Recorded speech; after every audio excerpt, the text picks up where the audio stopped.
But there is some allegations of other wrongdoing other than Phala that he may have engaged in. Well, yes, there is something like that. There is something like that. Is this thing public? Are you able to tell us what is this additional thing for which he may have again broken South Africa's laws? No, we don't know. I don't want to be on record as saying something that I don't quite know and understand. But there is some allegations of other wrongdoing other than Phala that he may have engaged in. Well, yes, there is something like that. There is something like that. There is a controversial Phala judgment. And this judgment has the well-known implications in relation to an impeachment process that must unfold.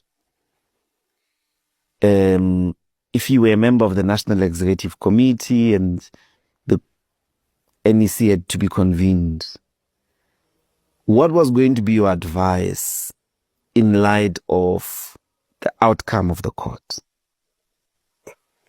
Well, the first thing, if I was an executive member of the ANC, immediately we hear what we already know now. I was going to say, today, let's have a meeting of the executive and we have a discussion.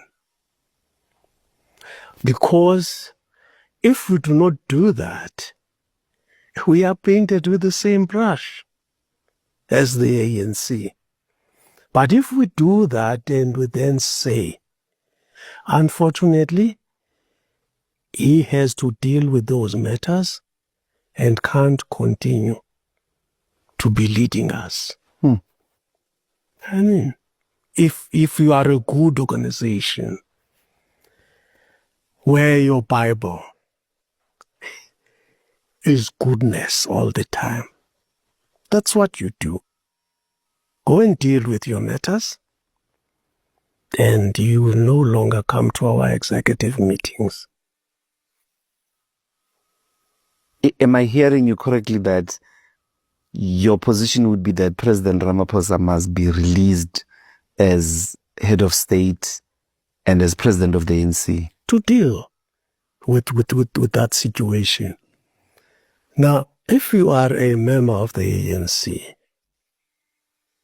and there is somebody here who apparently has done big things which are illegal, how do you continue to be in an executive meeting with such a person? You can't. You can't. When that arises, please, man, go and deal with those matters, clear yourself, clean yourself, and then when that has been resolved, we'll bring you back. I don't even think that they met on an emergency basis. I don't think that has happened. And of course, on his side too. Surely, man, when something which is not good, I don't want to say which is bad, which is not good,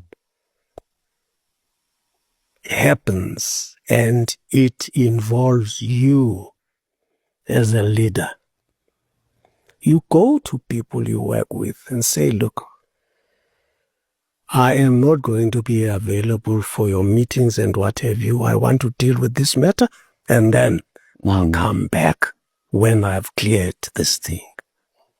He himself ought to be saying that. Now, there's a situation, I don't know if they have discussed this as well. There is a situation where something may happen which can even see him being arrested. Now, in a situation like that, you don't want him. You are protecting the organization. Look, for the time being, go and deal with this thing. Is this thing public? Are you able to tell us what is this additional thing for which he may have again broken South Africa's laws? No, we don't know. I don't want to be on record as saying something that I don't quite know and understand. But there is some allegations of other wrongdoing other than Phala Phala that he may have engaged in. Well, yes, there is something like that. There is something like that. But what happens after, if that were to be the case? You have a ANC at 40%. It is governing on the basis of the fact that it availed Ramaphosa as the president with the parties that are in the GNU. What must be the morning after Ramaphosa? Well, if those organizations in parliament wanted to, I don't know what kind of deal was agreed to. The ANC has 40% and they have 60%. So it would have been easy for them to take over parliament on that basis. And if it had happened, then of course the ANC goes into opposition.